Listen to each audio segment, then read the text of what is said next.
Bonjour tout le monde, bienvenue au live du Centre chrétien de Sept-Îles et bienvenue à ceux qui sont ici en présentiel. Amen. Alléluia. Alors ce matin, je vais parler de mon partage est un peu sérieux, on va dire. Durant que je préparais ce message-là, j'ai posé la question au Seigneur, je l'ai partagé à quelques personnes. Seigneur, est-ce que tu veux que je me fasse lancer des tomates? Puis, est-ce que tu veux que je me fasse aller prêcher ça? Puis, je me posais vraiment la question, j'ai vraiment posé la question, Seigneur, est-ce que tu veux que je me fasse lancer des tomates puis que je me fasse aller? Là, il m'a dit, moi, je me suis fait cracher dessus. C'est bien pire que recevoir une tomate.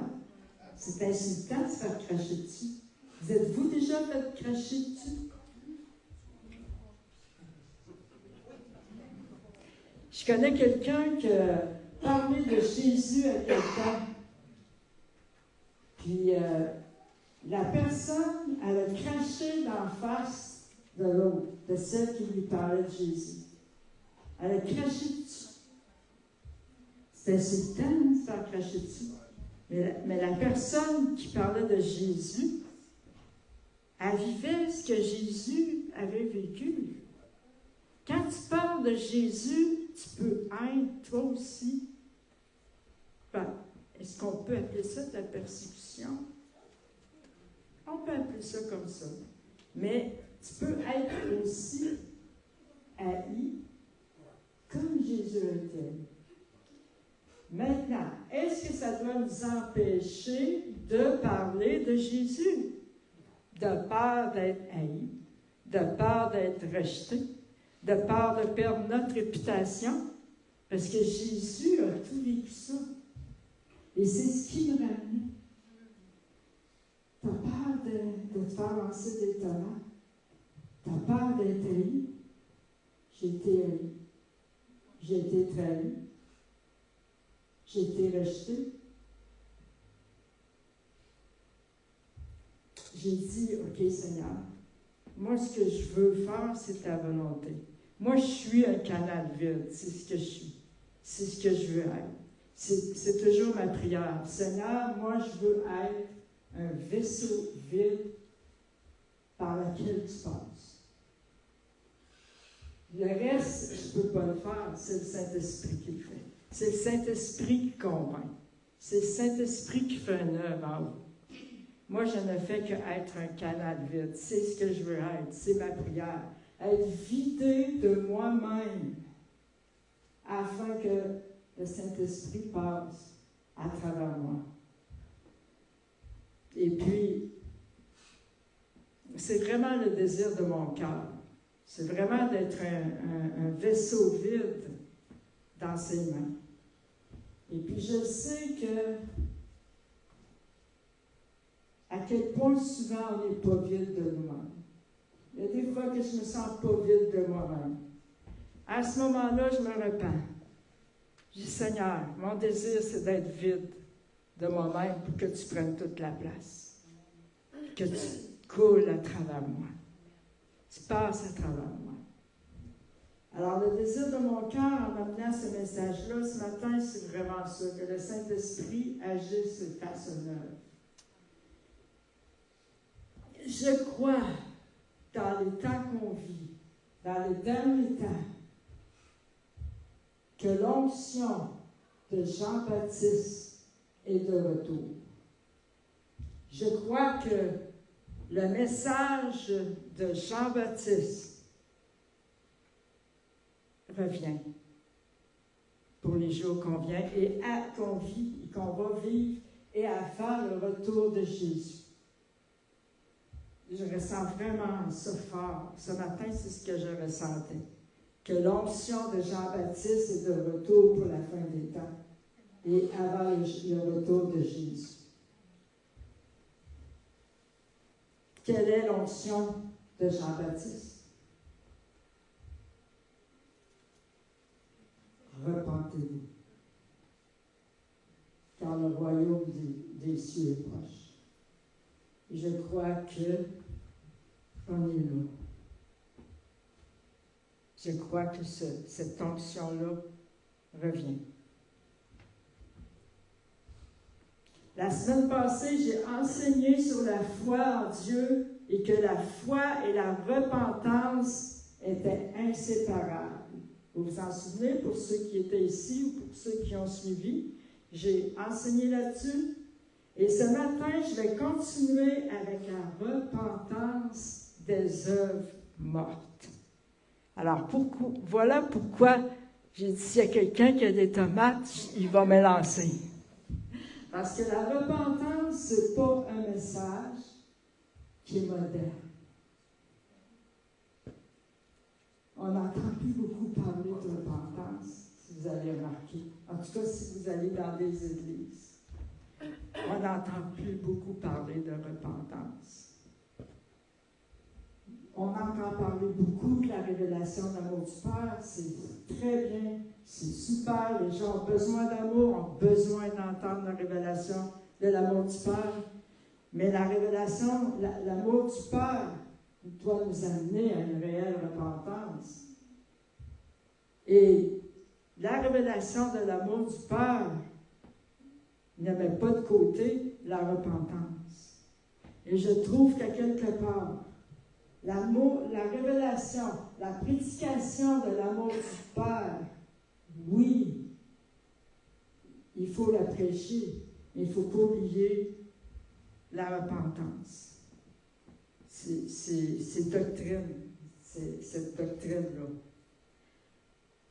Alors, je vais continuer avec la repentance qui fait partie aussi de la fondation du royaume. Ça fait partie des doctrines de Christ. Et la repentance est un signe du réveil. Dans chaque mouvement de réveil qu'il y a eu, il y a toujours eu une repentance. Les chrétiens éloignés, je ne dirais pas rétrogrades, vous comprenez ce que je veux dire? Revenaient à Christ repentant. Ils se repentaient. Et beaucoup de gens, un esprit de conviction, de péché, de justice et de repentance tombait sur les gens partout. Dans les usines, dans les industries, dans les écoles, les enfants. Les gens étaient saisis d'un esprit de repentance. Ça, c'est un grand mouvement du réveil. Et partout où il y a du réveil, il y a de la repentance. Les gens se repentent. Alléluia. Et ça, c'est un signe du réveil. Quand les gens, tu vois les chrétiens revenir à Dieu, se repentir, même les chrétiens de 20 ans se repentir. Des gens, toutes sortes de monde, se repentir, c'est un signe que Dieu bouge. Amen. Alléluia. La seule vraie fondation sur laquelle nous pouvons commencer à bâtir notre vie chrétienne et par laquelle nous pouvons la maintenir est celle de la repentance. Alléluia. La repentance de quoi? De toutes choses qui pourraient nous empêcher de devenir tout ce que Dieu désire pour nous.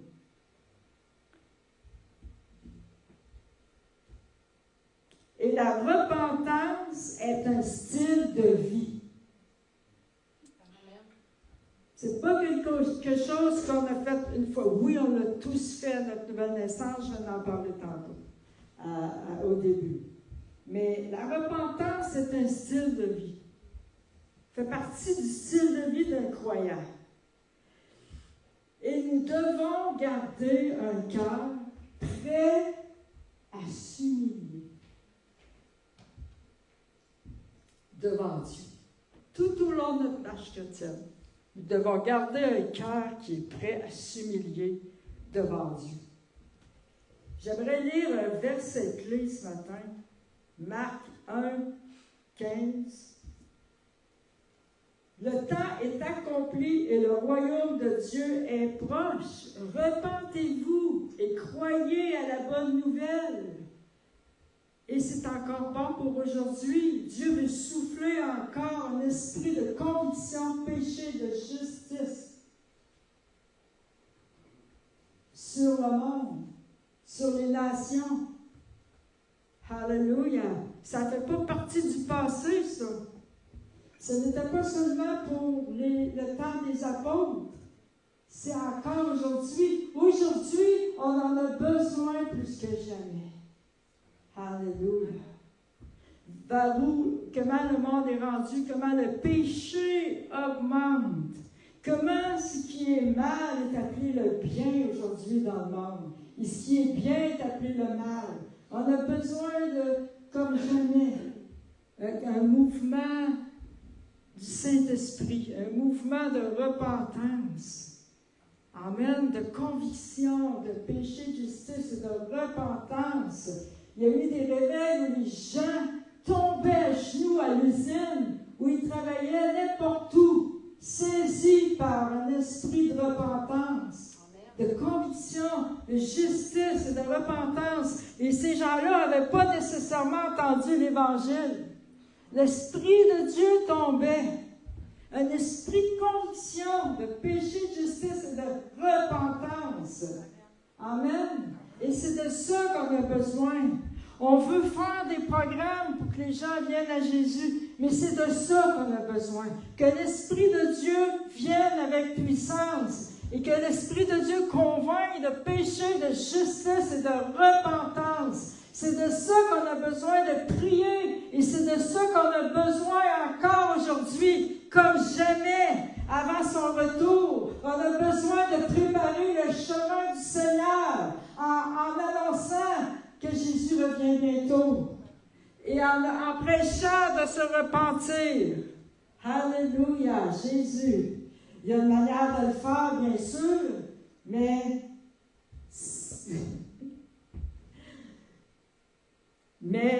je crois que c'est l'heure pour ça.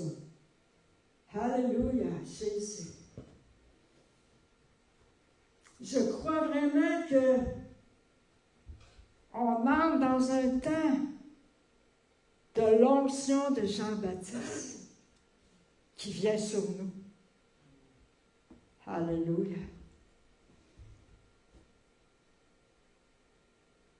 Quelle est la première parole de l'Évangile?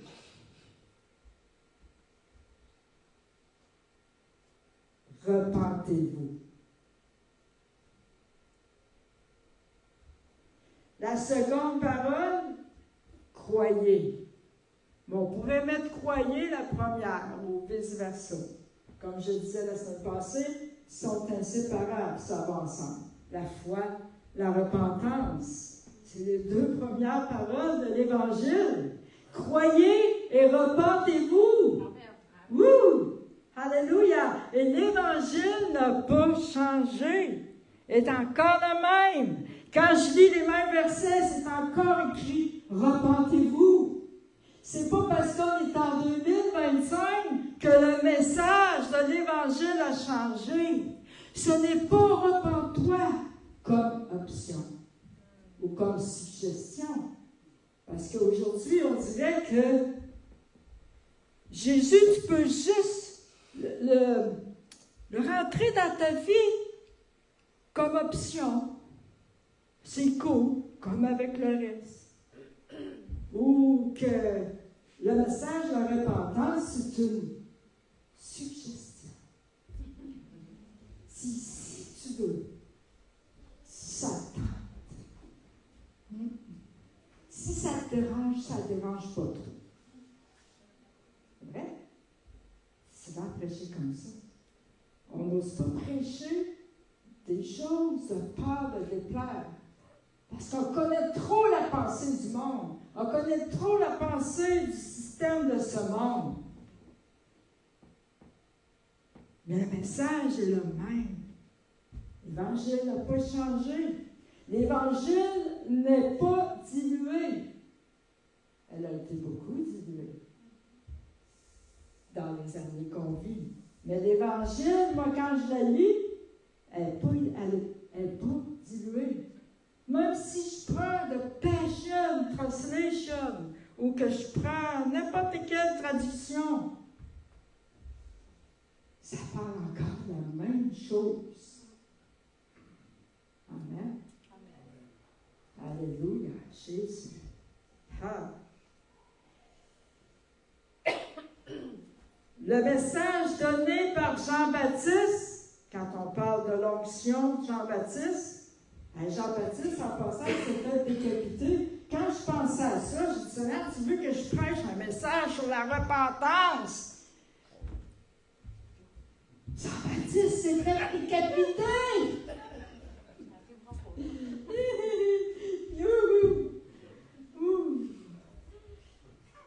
Il a payé de sa vie parce qu'il a prêché la repentance. Oh! Des œuvres mortes. Alléluia.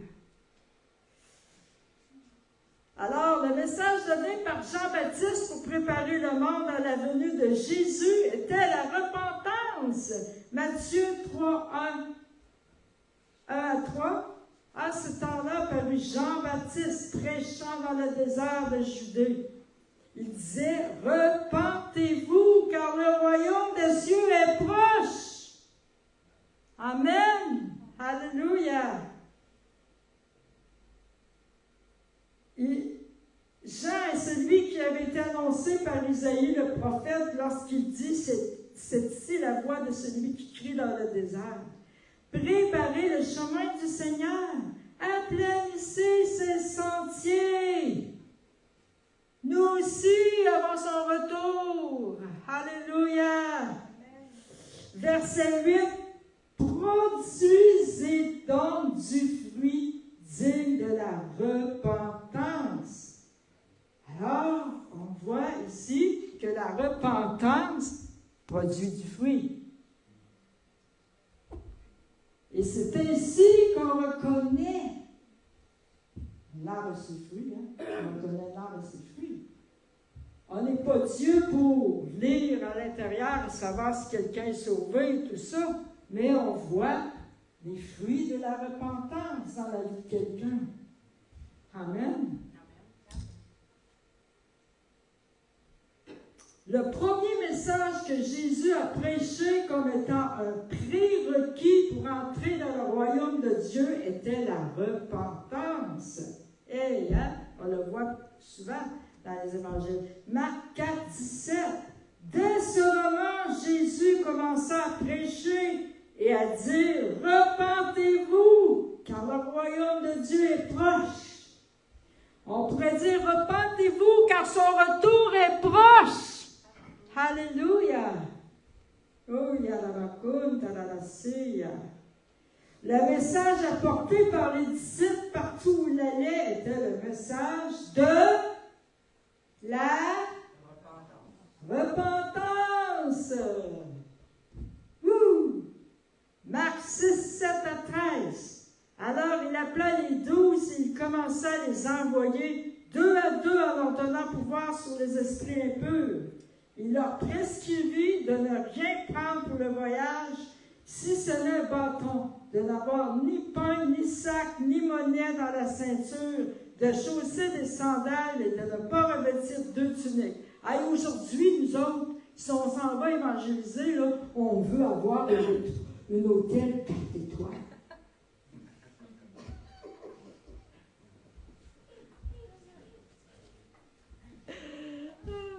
Ou s'ils font juste telle affaire, moi je ne vais pas là, c'est pas mangeable. Tu sais, je ne serai pas en mission, moi, évangéliser telle place, c'est pas mangeable. Je vais vivre un choc alimentaire et je ne coucherai pas là-dedans, je ne coucherai pas là. Aujourd'hui, on va évangéliser ou en voyage missionnaire, juste si on couche dans les 3 étoiles, au moins, minimum. Amen. Tout le monde aime ça, aller évangéliser, faire un voyage missionnaire au Brésil. Savez-vous pourquoi? La nourriture est bonne.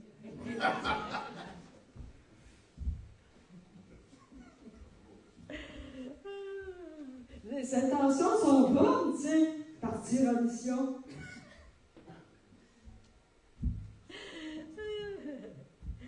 Alléluia. Il faut bien faire un peu de farce. Hein. Mais il y a toujours un petit peu de vérité dans les farces. Verset 13. Ils partirent et ils prêchèrent la repentance. Alléluia.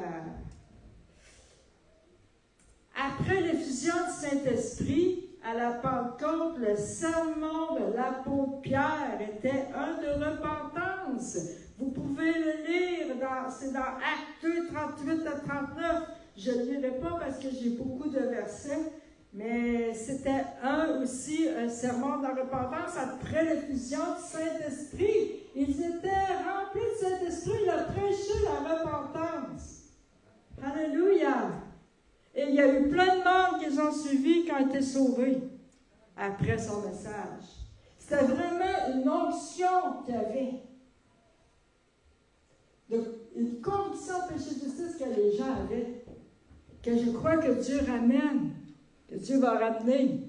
Alléluia. Alléluia. Oh, chata, Paul a prêché le message de la repentance dans Actes 20, on l'a lu la semaine passée, pour ceux qui étaient ici, je ne vais pas le relire. Acte 17:30.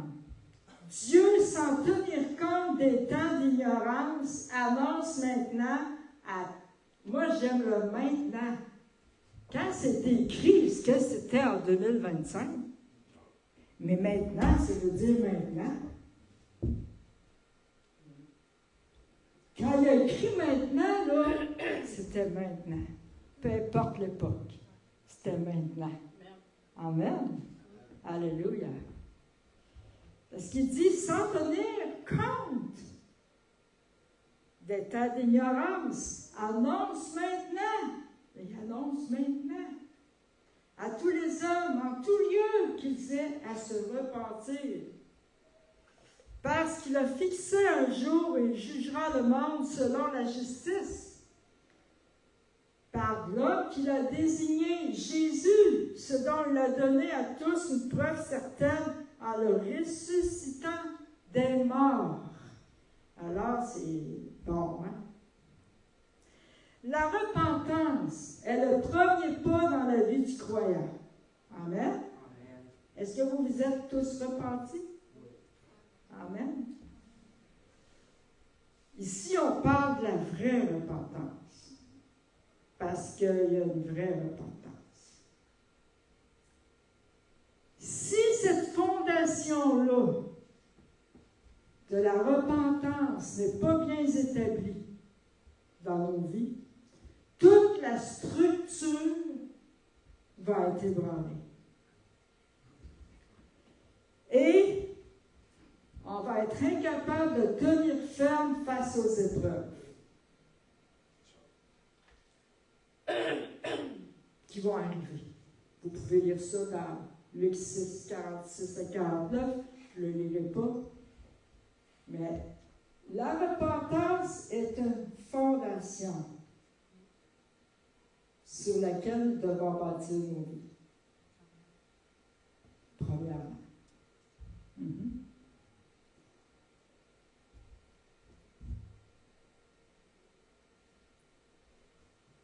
Nous devons poser les fondations de la repentance des œuvres mortes comme il faut dans nos vies, si on veut tenir ferme. OK. Qu'est-ce que ça veut dire, se repentir?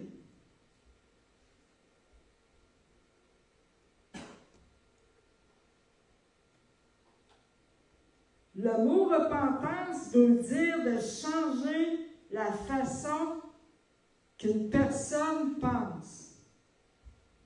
Ça, c'est selon le dictionnaire. Changer ses buts et aussi changer son point de vue au sujet d'une chose. Ce qui est biblique. C'est un changement de cœur et d'attitude qui est le résultat d'une nouvelle direction pour toute sa vie. C'est ça la vraie repentance, qui est aussi le résultat d'une conviction. Saint-Esprit. Le mot grec métanoïa implique un changement radical de direction. Alors, la vraie repentance conduit à un changement radical de direction.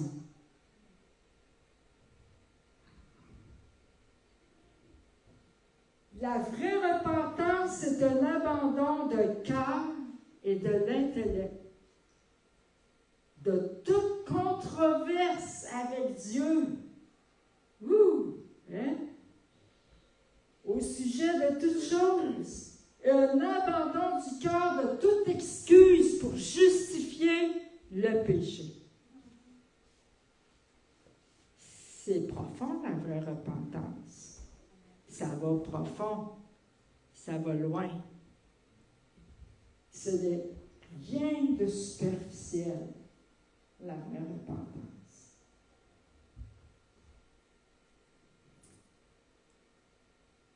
Pourquoi est-ce que la repentance est nécessaire?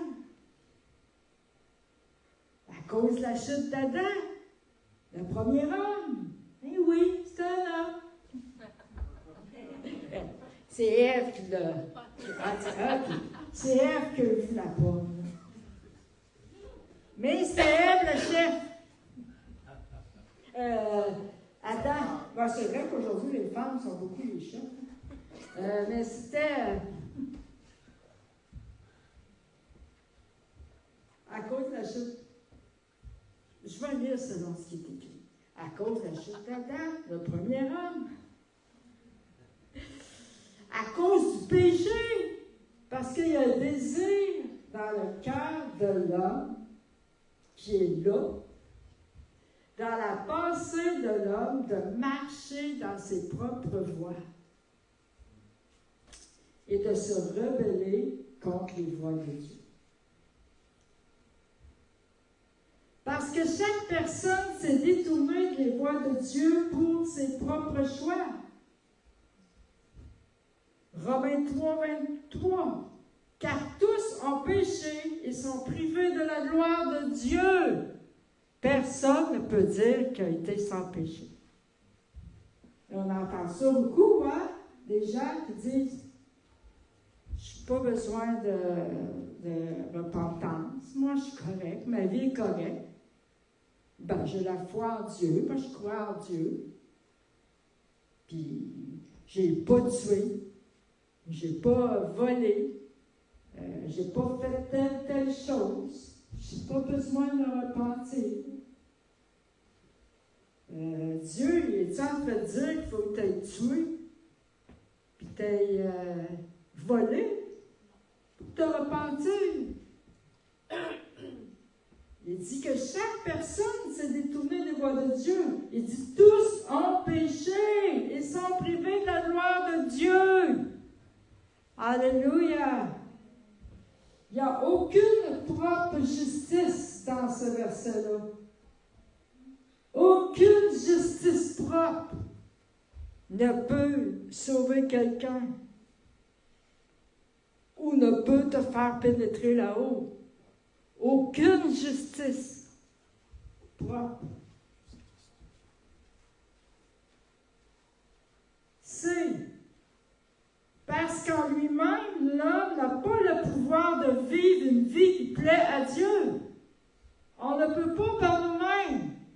On a besoin de la nouvelle naissance, on a besoin de la repentance, de vivre la vraie repentance. Alléluia. On a besoin que le Saint-Esprit vienne. Et ça passe par ça. Alléluia. Parce que la repentance, tu t'humilies et tu reconnais tes péchés. Tu reconnais que sans lui, T'es rien, tu as besoin d'un sauveur. Alléluia.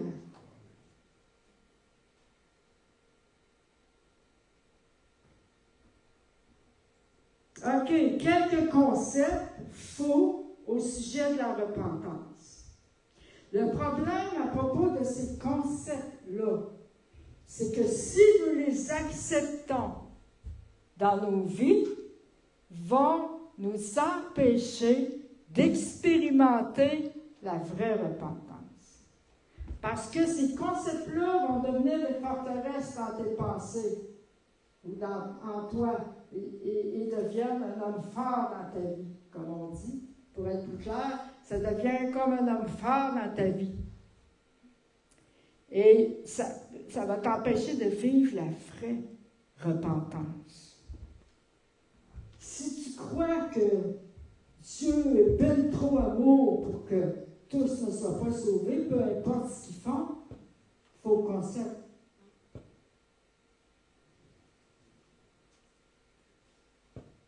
On entend ça souvent, je me l'ai fait dire encore la semaine passée. Pendant l'enfant de 8 ans. Dieu est ben trop bon pour que tout le monde ne soit pas sauvé. Déjà 8 ans, faux concept de l'amour du Père, de l'amour de Dieu. Imaginez-vous, si ce n'est pas cassé, elle va grandir comme ça. Cette enfant-là va grandir comme ça, avec ce faux concept-là. Ça devient une forteresse. Il y en a plein d'autres concepts. Des concepts religieux, toutes sortes de concepts. Culturels, des pensées.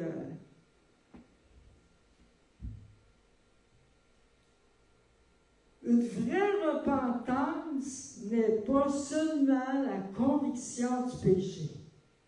Mais la conviction du péché va toujours précéder la repentance. Parce que c'est le Saint-Esprit qui te convainc. Amen. On ne peut pas produire la repentance par nos forces. On va reproduire une repentance humaine, une tristesse, mais pas pour la bonne raison. Donc, on a besoin de conviction du Saint-Esprit. C'est le Saint-Esprit. Moi, je prie souvent, Saint-Esprit, souffle un esprit de repentance.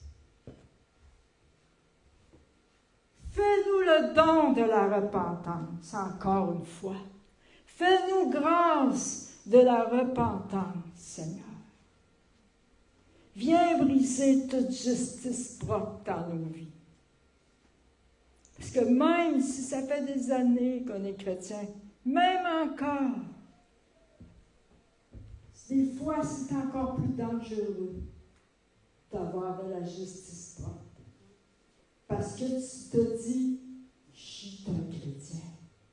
Ça fait des années.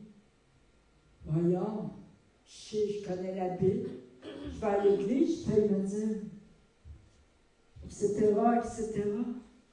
Et là, on peut avoir monté une propre justice dans nos vies. Ça, on doit se repentir de ça. On doit se repentir de ça, cette fausse justice. Où moi, je suis rendue à une étape qui n'a plus besoin de grandir. Oh, ça, c'est pas le cas, hein? Parce qu'on doit rester toujours enseignant. Amen. Toujours enseignant. Alors, ce n'est pas seulement une conviction, mais c'est une conviction. Mais la conviction du péché va toujours précéder la repentance. Ce n'est pas une tristesse humaine non plus, la vraie repentance. D'être simplement triste pour avoir été découvert. Mais non par rapport à l'acte commis. Tu sais, des fois qu'on pogne nos enfants là, à faire quelque chose de pas correct, là, hein? Souvent, ils pleurent, ils ne sont pas contents parce qu'ils sont faits découvrir.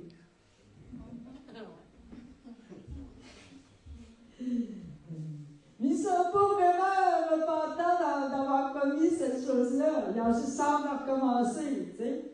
Bon, ben c'est un peu comme ça. La tristesse humaine, c'est « Ah, je me suis fait pogner. » Mais des fois, on s'en rend pas compte, hein?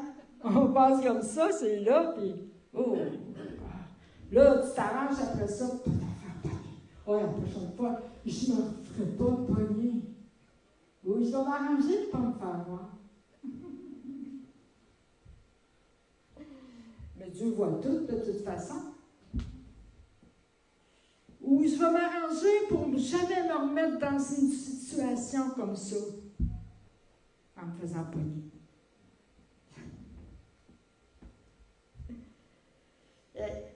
Avouez, là, au début de votre vie chrétienne, vous avez déjà fait ça.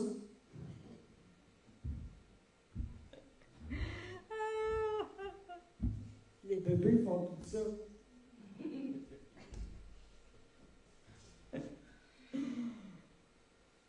Peut-être ça fait trop longtemps que vous êtes né de nouveau, vous en souvenez pas.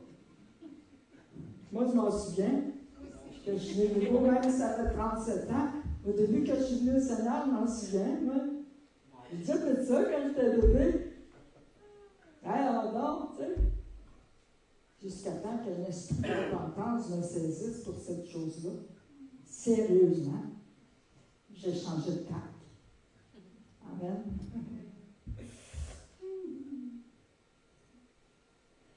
OK, la vraie repentance, c'est pas d'essayer de tourner la page par nos efforts. Parce que ça ne produira pas de changement de cœur authentique. Ah, on l'a tout fait. Est-ce que vous l'avez déjà fait d'essayer de tourner la page? Ben oui, voyons.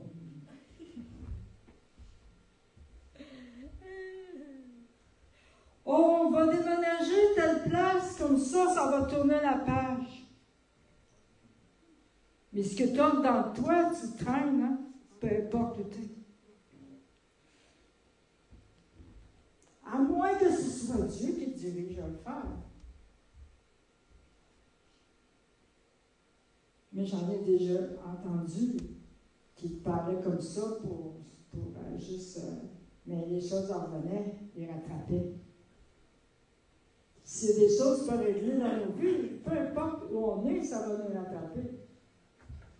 Alléluia. La vraie repentance, ce n'est pas d'être religieux non plus. On voit ça dans 2 Timothée 3,5.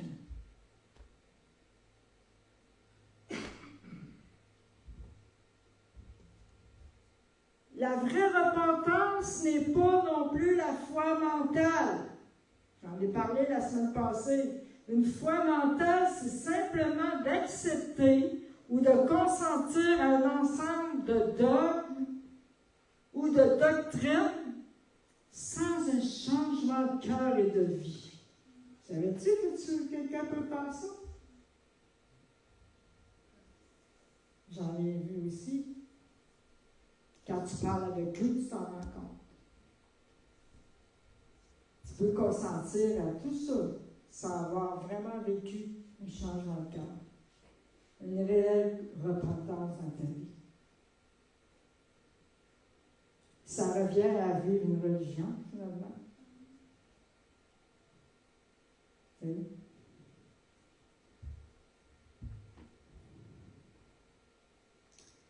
La repentance, c'est un changement profond et radical où le pécheur se détourne de ses idoles, de soi-même, de ses péchés et se tourne vers Dieu. Je sais, c'est profond. C'est ça. Il dévoue chaque mouvement de son homme intérieur et extérieur. Et rend captif à son obéissance. Ça veut dire corps, âme et esprit. Captif à l'obéissance de Christ. Est-ce que c'est trop pour vous à gober ce matin? Non. Ça ne rajouterait pas parce que les apprenants.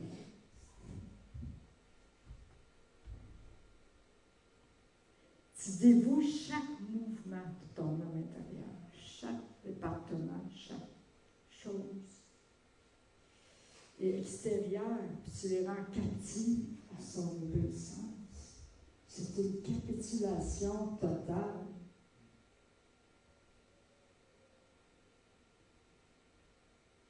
Alléluia.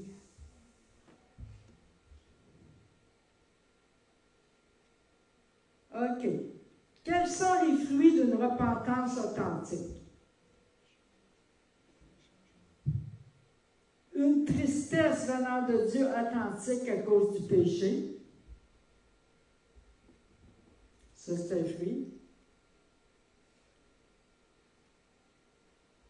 Je peux vous donner les versets, mais je ne les lirai pas tous.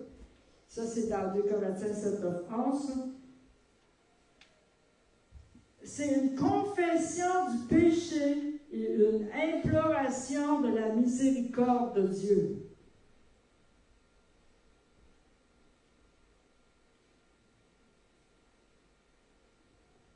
C'est se détourner et abandonner les voies de péché. Actes 19, 17 à 20. Est-ce que je suis trop dure ce matin? OK. Sortez vos tomates.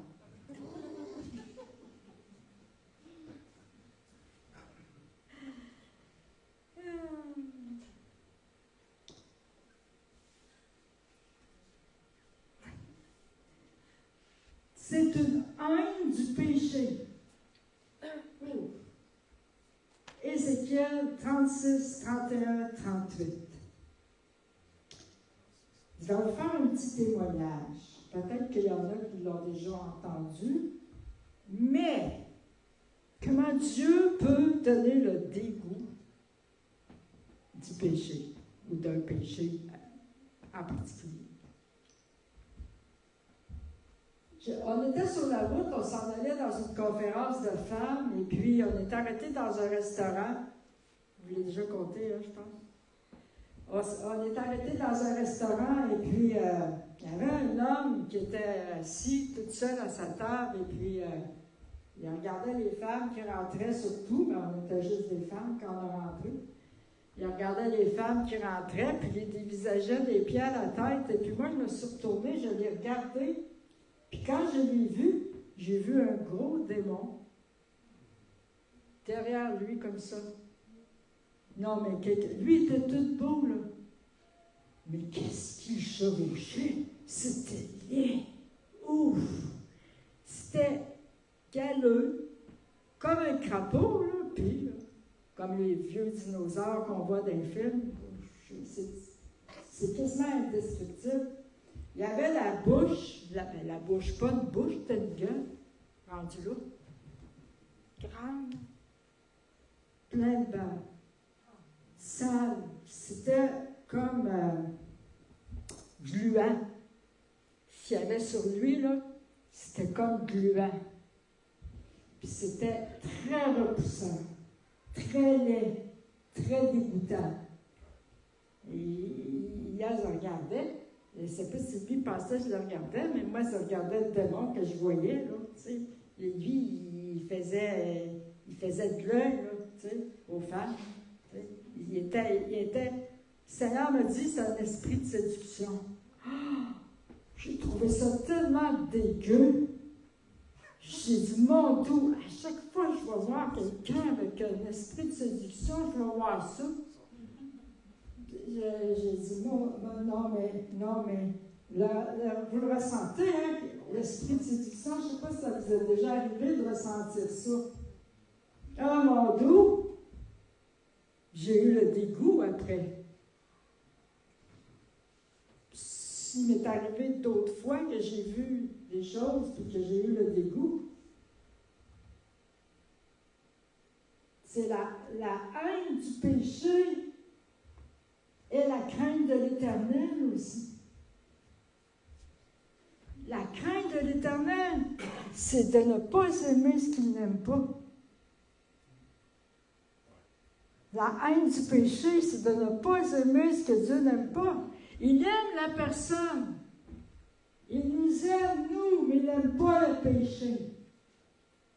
Amen. Imaginez-vous qu'est-ce qu'il y a derrière le péché. Il y a une femme qui m'a déjà raconté que chaque nuit, je sais pas si je devrais raconter ça, je ne veux pas faire fréquer, que chaque nuit, il y avait un démon qui venait la visiter. Je ne compterai pas le reste, mais elle faisait avec lui. Elle faisait l'acte avec un démon. Elle était consciente qu'il y avait un démon. Il venait à toutes les nuits, ou presque. Elle était liée, là, parce que sa posture était liée. Et elle faisait l'acte, je n'ai pas besoin de dire que l'acte, avec le démon. Et quand elle me contait ça, là, j'avais tellement de dégoût, pas envers elle, la personne, je sais que Jésus l'aime, mais envers ce démon-là. Je me disais, elle ne voit pas. Elle n'est pas consciente. Elle sait que c'est un démon, mais elle n'est pas consciente de ce qu'il a l'air ou de ce que c'est. C'est comme...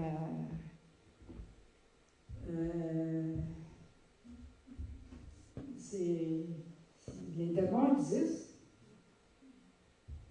Il faut en être conscient, il faut avoir le discernement.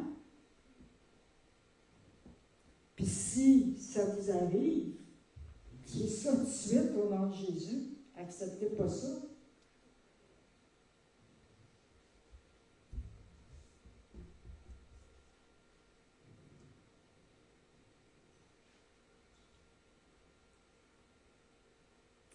Je crois que Dieu veut ramener la crainte de l'Éternel parmi son peuple. Je crois vraiment qu'il veut ramener la crainte de l'Éternel.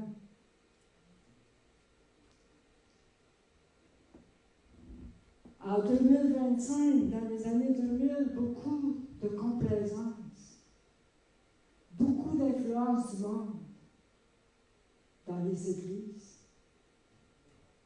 en général. On prend des modèles du monde pour beaucoup de choses dans nos églises. Ça ne veut pas dire d'être comme là, 40 ans là, ou là, 30 ans, là, puis, mais il y a beaucoup de complaisance. Il y a beaucoup de laisser-aller et de négligence de notre part. On doit se repentir de ça. On doit se repentir de la complaisance, du laisser-aller, de la négligence. Que le Saint-Esprit nous convainque.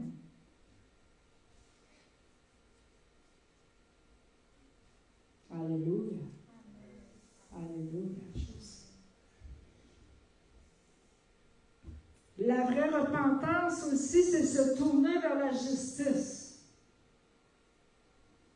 1 Thessaloniciens 1:9.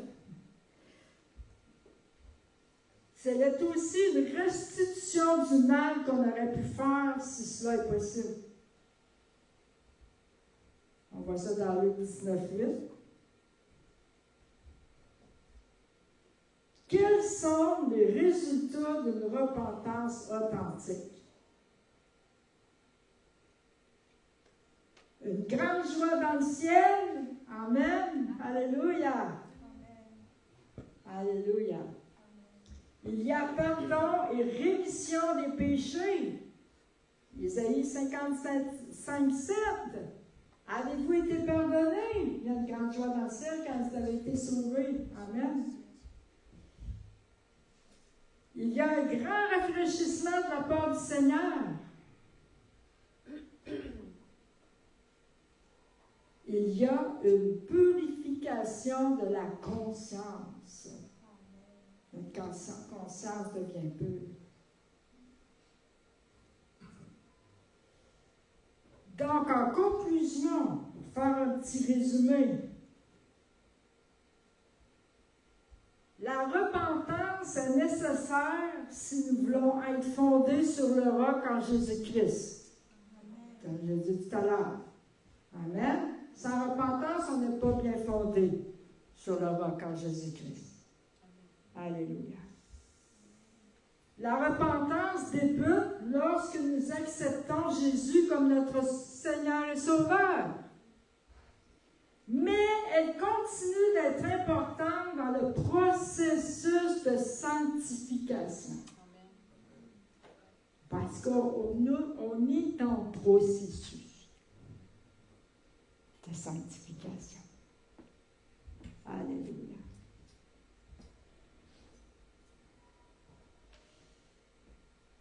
Et le Saint-Esprit est fidèle à nous montrer les endroits de nos vies qui ont besoin d'être changés.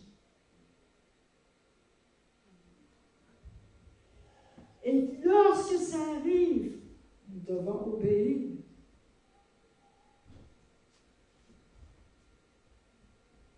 C'est pour ça qu'il est écrit que ce n'est pas juste une conviction du Saint-Esprit. La conviction du Saint-Esprit doit suivre la repentance. Parce que je peux avoir une conviction, le Saint-Esprit peut me montrer quelque chose, et puis je peux juste le tasser. Parce que tu ne veux pas ou t'aimes ça. Des fois, on aime notre péché, comme on dit, mais on a une conviction, on sait que le Saint-Esprit nous parle sur quelque chose.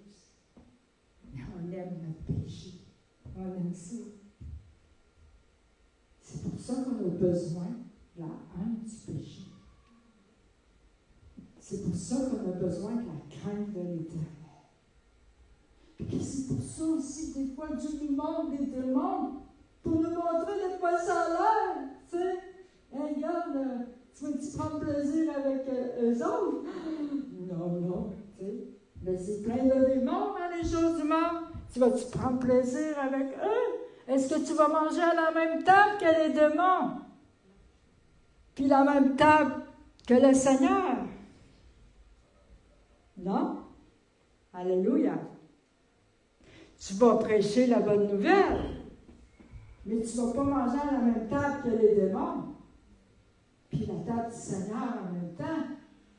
Tu ne vas pas aimer les mêmes idoles que les gens dans le monde, puis aimer Dieu en même temps. Amen. On n'est pas dans l'Ancien Testament. On est sous la Nouvelle Alliance. Mais ce n'est pas un sujet, ce n'est pas une raison pour faire ce qu'on veut. C'est plutôt une grâce et une force pour faire ce qu'on ne veut pas, parce qu'on n'est pas capable par nous-mêmes, c'est-à-dire suivre Dieu, suivre Jésus, suivre ses traces. Amen. Alléluia. Parce que combien de fois, il y en a qui s'assient à la même table que les démons. Qu'est-ce qu'il y a entre les ténèbres et la lumière de commun? La Bible dit ça. Qu'est-ce qu'il y a de commun entre la lumière et les ténèbres? Rien de commun. Et si on aime être avec l'esprit du monde, ben c'est peut-être qu'on ne s'est pas vraiment repenti. Parce que je connais beaucoup de chrétiens qui aiment être avec l'esprit du monde. Ils sont à l'aise avec l'esprit que dans le monde. J'en ai vu qui ont confessé, qui confessaient Jésus-Christ comme leur Seigneur et Sauveur. Aller s'asseoir à la même table et être bien avec l'esprit du monde.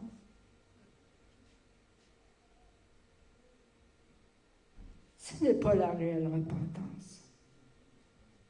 Ce n'est pas la vraie repentance.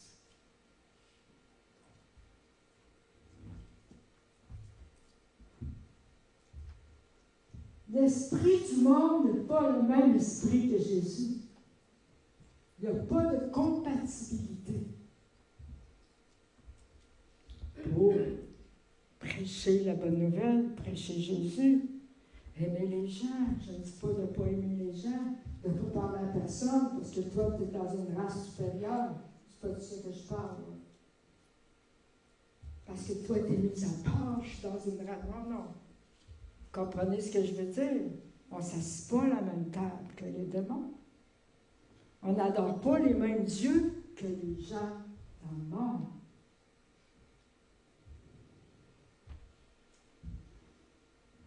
Et si nous le faisons, nous devons se repentir.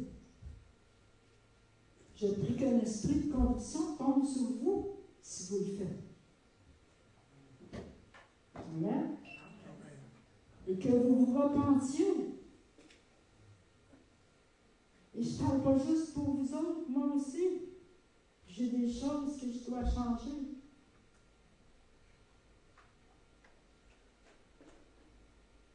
Alléluia.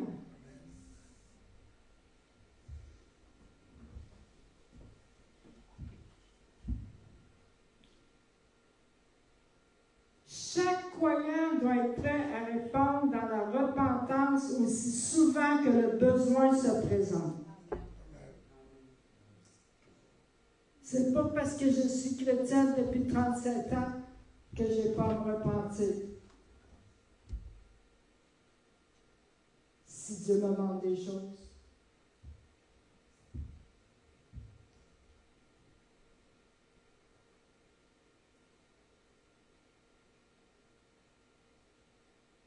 C'est de cette façon, en marchant dans la repentance de l'humilité, que nous progressons quotidiennement dans notre marche envers la volonté ultime de Dieu pour nos vies.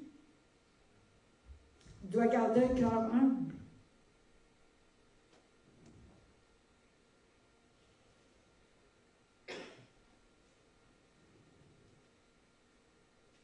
Je vais arrêter ici. On va prendre une scène ce matin. Et puis, on va venir se servir, chacun va venir se servir. Et après, j'aimerais que, si le message vous a parlé, si vous avez une conviction du Saint-Esprit au sujet de la vraie repentance, ou que Dieu vous montre quelque chose dans votre vie qui veut changer, et que vous avez une conviction du Saint-Esprit, faites-le. La Sainte Seine, c'est un bon temps pour régler Dieu, pour mettre des choses en ordre, si vous avez une conviction du Saint-Esprit. Obéissez. Et si vous avez besoin de vous rapprocher de Dieu, si vous êtes éloigné, vous êtes loin de Dieu, réglez avec Dieu avant de prendre la Sainte Seine. Si vous êtes vous avez quelque chose avec un frère ou une soeur, c'est important de le régler aussi. Alléluia. Alors, je vais juste vous inviter à venir à tour de rôle prendre. Est-ce quelqu'un qui peut juste lever à côté, sur la table à droite?